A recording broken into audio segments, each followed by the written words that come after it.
मेरे लेखे आस्तिक की परिभाषा से ईश्वर को मानने न मानने का कोई संबंध नहीं है। आस्तिक वह है जो जीवन को स्वीकार करे, जीवन में आस्था रखे, जो जीवन का समग्र अंगीकार करे, आलिंगन करे, जो जीवन को कह सके हां, जिसके भीतर नहीं ना हो,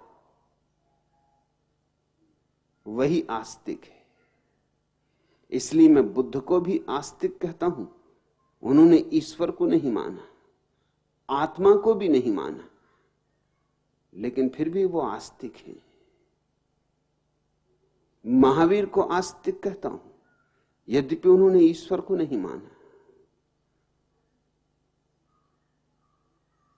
ईश्वर से आस्तिकता और नास्तिकता का संबंध छोड़ दो।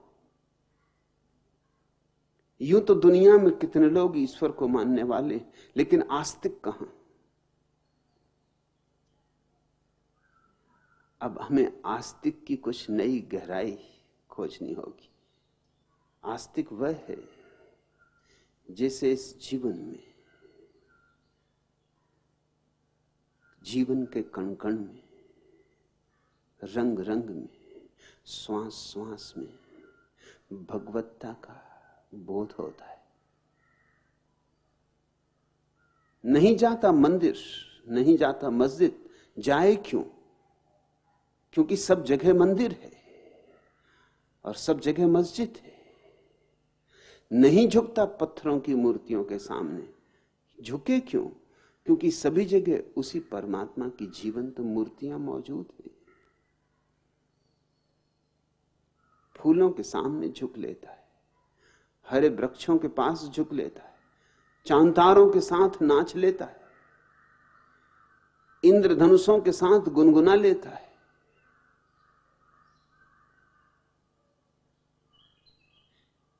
जीवन अपने समस्त रूपों में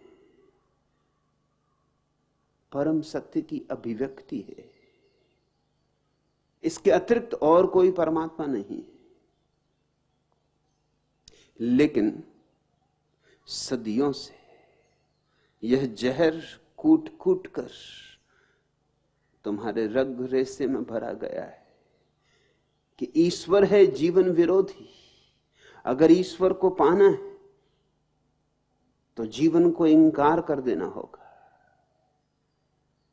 जीवन से पीठ फेर लेनी होगी, जीवन के युद्ध से हट जाना होगा।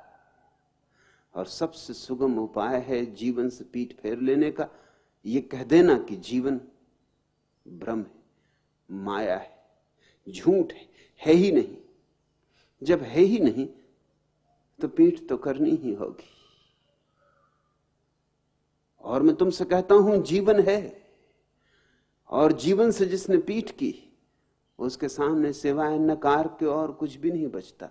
न फूलों के रंग बचते, न कोयलों की कूक बचती है, न मोरों का नृत्य बचता है, न सौंदर्य, न सत्य, न प्रेम। उससे जीवन की सारी रसधार विदा हो जाती, वह तो सूख रहता है। और ऐसे ही सूख गए, जीवन की रसधार से सब तरह से टूट गए लोगों को तुमने संत और महात्मा कहा है।